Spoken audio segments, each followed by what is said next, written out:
Hi, I'm Denzel Beasley, and today we're going to be presenting school problems in the teaching industry and what to do about them. And we're going to be applying the ISO psychology perspective. Teachers play a critical role in children's educational career due to the development stages of their life.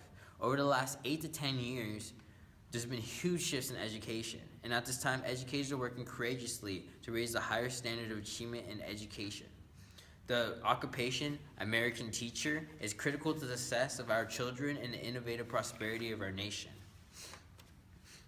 And with teaching rising to be one of the most stressful occupations, with an alarming rate of dissatisfaction and turnover, this is an uprising crisis, which is affecting our students' overall educational outcomes, tremendously impacting the teacher's health, while at the same time costing our schools billions of dollars each year.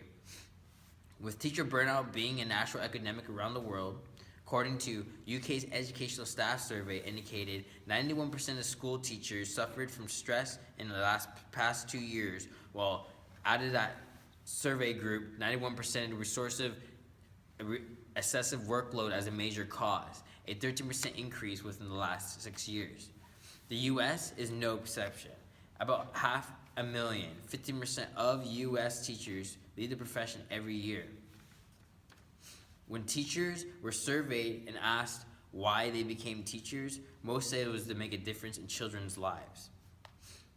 In another survey, students were surveyed and noted that teachers had good intentions, stating that 90% of students believe that teachers care about their learning. This all being said, with intrinsic motivation being a valuable trait in a worker and very commonly found within teachers' skill sets, is such a waste and to diminish such a value and let decision makers who impact our schools, educators, and students make unjustifiable decisions which make the workplace unsustainable. Policymakers and others who are in a position to initiate a widespread reform should investigate the challenges teachers face so they can start a revolution. The rest of my group are going to explain how they can apply psychological principles. Hi, I'm Leah. I'm Cynthia. And we did our presentation on problems in the teaching industry. So teaching is one of the most stressful occupations in the United States. 46% of teachers report high daily stress during the school year, and that's tied with nurses for the highest rate among all occupational groups. High levels of stress affect teachers' health and their well-being.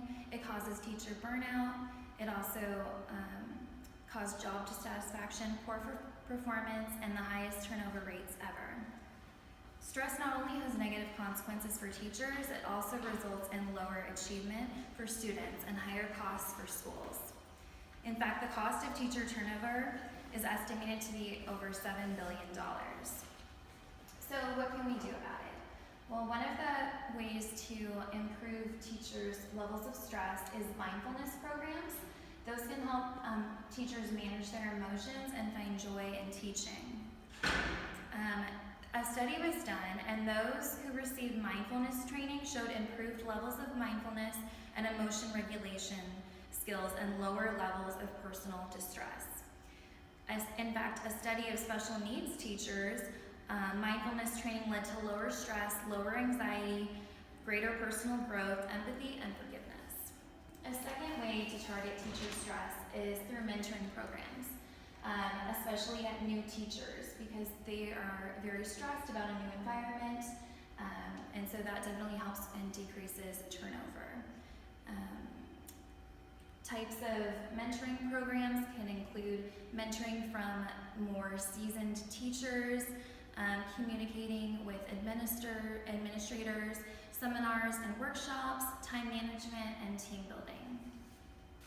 A third way to target stress is through workplace wellness programs. In a study, they found that for every dollar spent on wellness programs, they saved $3.60. That study also found that the participants in the wellness study had 46% of those who participated had reduced body mass index, 34% had lowered blood pressure, 65% had lowered blood glucose, and 38% had lowered cholesterol.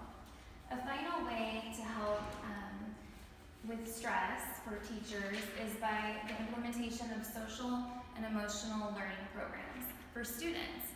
And actually helping students, it also reduces teacher burnout and increases their satisfaction. They found when students could manage their emotions and knew how to deal with problems, teachers felt lower job-related anxiety and depression, higher classroom satisfaction, improved interaction with students, greater engagement, and greater perceived job control. So something else that we wanted to focus on is teacher motivation and satisfaction. So studies have found that some factors that can demotivate teachers include poor working conditions, few promotion opportunities, and high workloads. So for the solutions, going off some things that we discussed in class, one thing that has been shown to increase motivation is creative self-expression. So this would be anything like letting teachers design and organize their own classrooms the way they want to, as well as creating lesson plans that they feel is important for students to learn as opposed to just preparing them for an exam. Also, by letting them collaborate and work with other teachers, this fulfills the need for affiliation. And so they could learn and grow from other teachers. As well as it's just a lot of individuals have the need for achievement. So it's important to give them feedback as well as recognition for their hard work, as well as less busy work and more challenging work. Okay, so another aspect we talked about was poor hiring techniques and screening strategies.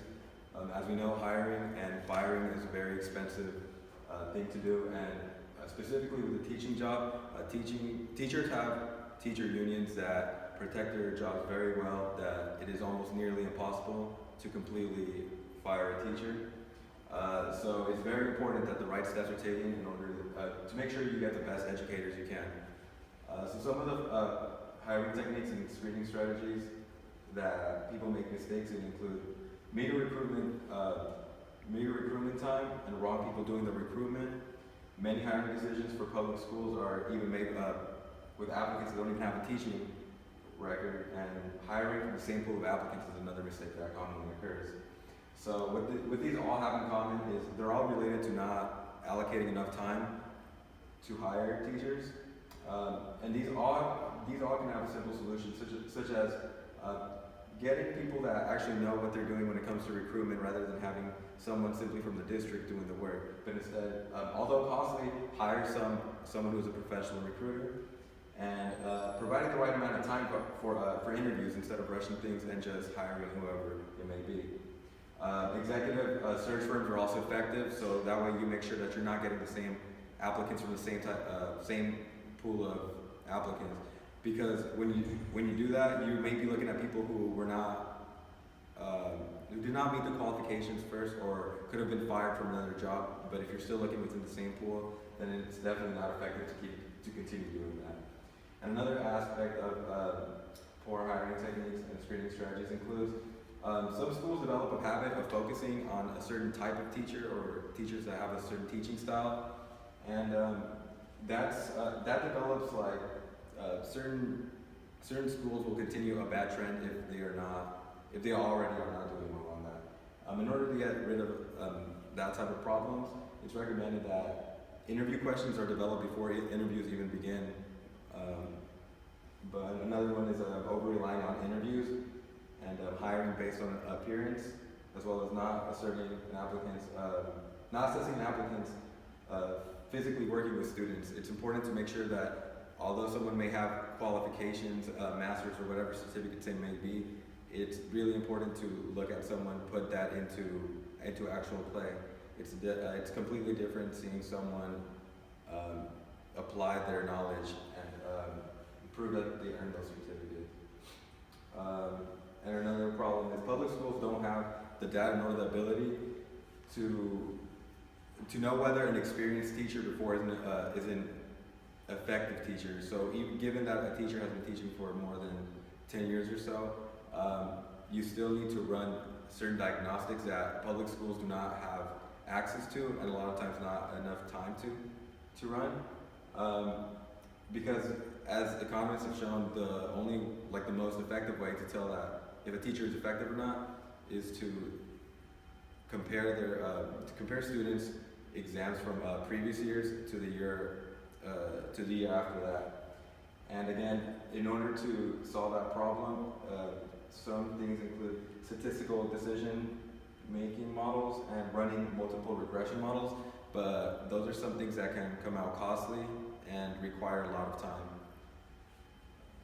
And that's some of those are just some of the hiring mistakes that a lot of people make, but these are some of the more important ones.